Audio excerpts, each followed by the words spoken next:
Salut à tous, bienvenue dans cette nouvelle session de Millennials Fortunes. Josh ici.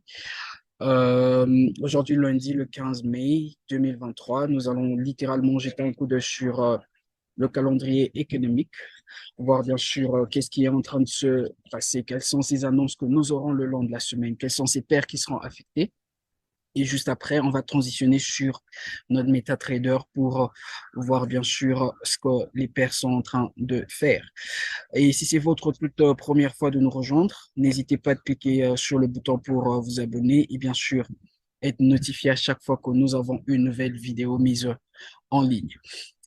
Alors, nous allons y aller. Vous pouvez bien sûr obtenir ce calendrier économique sur le site de notre broker, tdmarket.com. Et une fois que vous êtes sur cette page d'accueil, vous allez sur l'onglet Tools et vous cliquez sur Economic Calendar. Alors, dans la journée d'aujourd'hui, lundi, qu'est-ce que nous avons?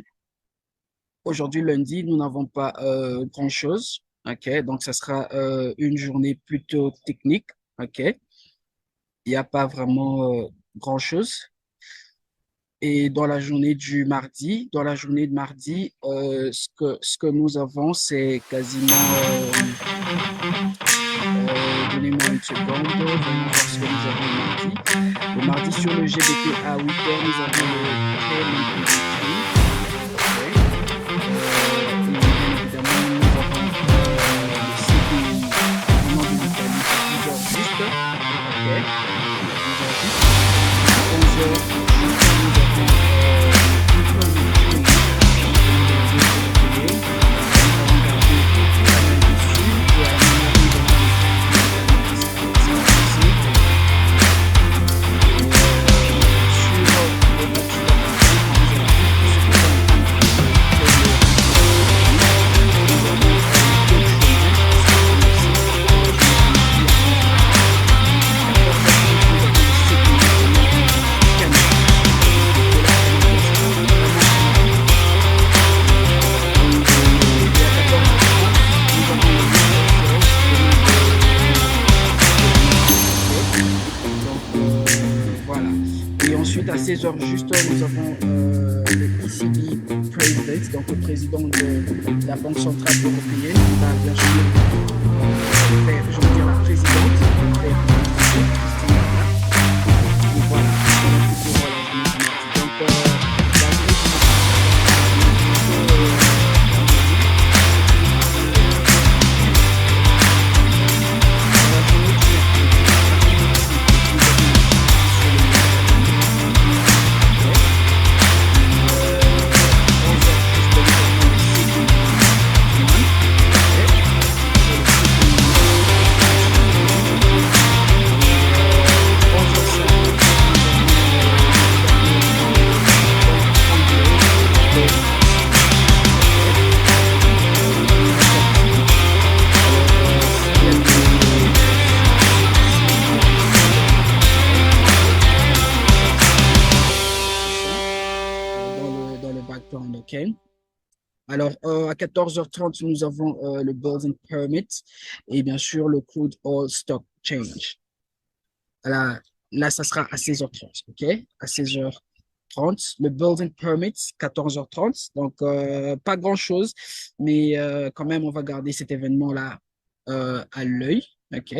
Donc, je dirais dans la journée du mercredi, à part le CPI dans la zone européenne, OK? Et le GDP sur le yen japonais, il n'y a vraiment pas grand-chose. Donc, ça sera aussi une journée plutôt technique.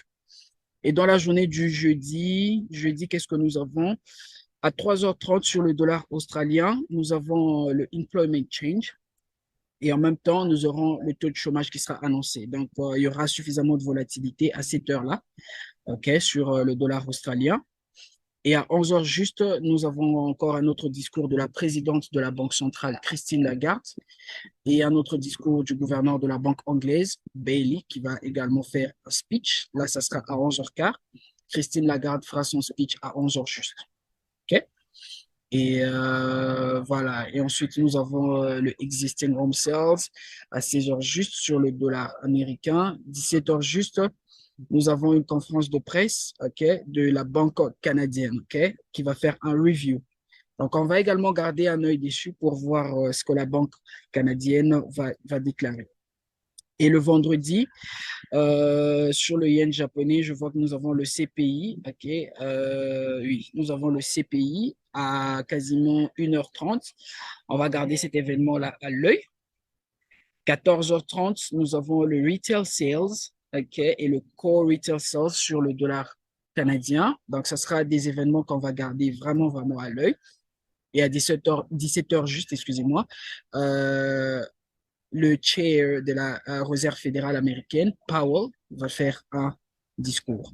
Donc, le vendredi également, ça sera une journée plutôt technique. Donc, voilà tout pour notre calendrier économique. Nous allons maintenant, bien sûr, transitionner sur notre MetaTrader et voir qu'est-ce qui est en train de se passer. OK? Alors, nous allons commencer avec USD-CHF. OK? USD-CHF, qu'est-ce qui se passe avec le USD-CHF? On a eu bien sûr ce mouvement, OK? On a eu ce mouvement comme notre mouvement baissier. Excusez-moi, je suis en train de chercher mon curseur. Voilà, on a eu ce mouvement comme notre mouvement baissier et nous sommes en train d'avoir cette correction. Alors, qu'est-ce qui va se passer là? Nous sommes en train d'attendre à voir un nouveau haut dans cette zone. OK? Il se peut que le prix aille nous redonner un nouveau haut. Si le prix vient tester cette zone de résistance, OK? Parce que le prix nous a déjà donné un nouveau haut dans cette correction. Mais souvenez-vous que nous sommes en train de considérer cette plus grande correction, n'est-ce pas? Donc, du coup, on va attendre que le prix nous donne un plus haut par rapport à ce niveau-là. Parce que vous allez remarquer en fait que ces deux niveaux sont quasiment pareils, OK? Et on va attendre que le prix fasse ceci, qui nous donne un nouveau haut par rapport à ces deux niveaux. Et ensuite, nous allons anticiper quoi? Une vente sur USD CHF. OK? Donc, nous sommes encore en train d'observer comment le prix va se développer sur USD CHF. Et ensuite, nous avons Aude GPY. Aude GPY, il est en train de faire exactement ce que nous avons anticipé. C'est quoi que nous avons anticipé? Bien sûr, on a eu cette rejection de la structure et le prix est en train maintenant de se retracer. Le prix s'est retracé jusque dans nos zones faibles. OK? Alors, qu'est-ce que nous allons faire? Là, nous allons attendre à avoir des confirmations des candlesticks ici. OK? Dans cette zone. Et une fois que nous avons des confirmations de rejet, OK, des candlesticks, du coup, ça va nous donner bien sûr une opportunité de vente. OK? Donc là, c'est avec bien sûr Aude GPY. Donc, nous allons rechercher quasiment des confirmations là pour cette vente. Donc, nous sommes en train de rechercher une vente sur Aude GPY. Rien n'a changé jusque-là. Et ensuite, nous avons Aude CAD. OK? Aude CAD. Voilà. Nous avons AudeCAD. AudeCAD, nous sommes en train de rechercher, bien sûr, je dirais pas une vente sur le court terme, mais nous sommes en train de rechercher un achat sur le court terme et une vente sur le long terme. OK? Donc, ça sera comme ça. Le prix nous a donné, bien sûr, cette correction. On a eu ce mouvement aussi. Le prix nous a donné cette correction, n'est-ce pas? Alors, il se peut que le prix revienne encore une fois, retester cette même zone et ensuite repartir à la hausse. OK? Alors, souvenez-vous que lorsque le prix va repartir à la hausse, OK? Si le prix repart à la hausse, ça va nous donner cette plus grande correction, OK? De ce mouvement baissier-là que nous avons. Donc, du coup, voilà pourquoi nous sommes en train d'anticiper quasiment un achat sur le court terme, jusque sur ces zones de résistance. Et à partir de là, bien sûr, prendre une vente. OK? Donc là, c'est avec AudeCAD. Et ensuite, NZD-CAD. NZD-CAD, nous sommes en train d'anticiper également un achat. NZD-CAD, nous recherchons également un achat. Le prix nous a donné, bien sûr, ce mouvement haussier. Le prix nous a donné ce mouvement haussier et ensuite on a eu cette correction exactement comme on le voulait. OK? Exactement comme on le voulait. Et voilà, le prix nous a développé ce nouveau bas qui coïncide avec nos zones faibles.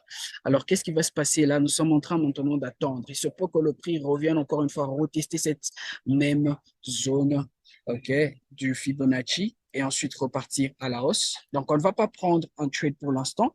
Nous allons patienter un tout petit peu, voir ce que le prix va faire et ensuite, nous allons voir comment anticiper ce mouvement aussi, OK? Là, c'est avec NZD CAD et en fin de compte, GBP NZD. OK, nous allons finir avec GBP NZD. Alors, GBP NZD, il nous a donné bien sûr ce retracement-là qu'on voulait voir. Voilà, on a eu ce mouvement baissier, n'est-ce pas? On a eu ce mouvement baissier. Le prix s'est retracé jusque dans nos zones FIB, OK? Et il est en train de faire un petit semblant de rejet, mais il se peut que le prix revienne encore une fois retester cette même zone et ensuite repartir à la baisse. Donc, GBP NZD, nous sommes en train d'anticiper quoi? Nous sommes en train d'anticiper une vente. OK, nous sommes en train d'anticiper une vente. Rien n'a changé jusque-là. Nous attendons bien sûr voir ce que le prix va faire. OK, est-ce que le prix va nous donner un achat ou est-ce que le prix va nous donner une vente? Mais jusque-là, rien n'a changé. Nous sommes toujours en train de rechercher une vente. OK, donc attendons que le prix revienne dans cette zone. OK. Et ensuite, nous allons anticiper quoi? Nous allons anticiper une vente.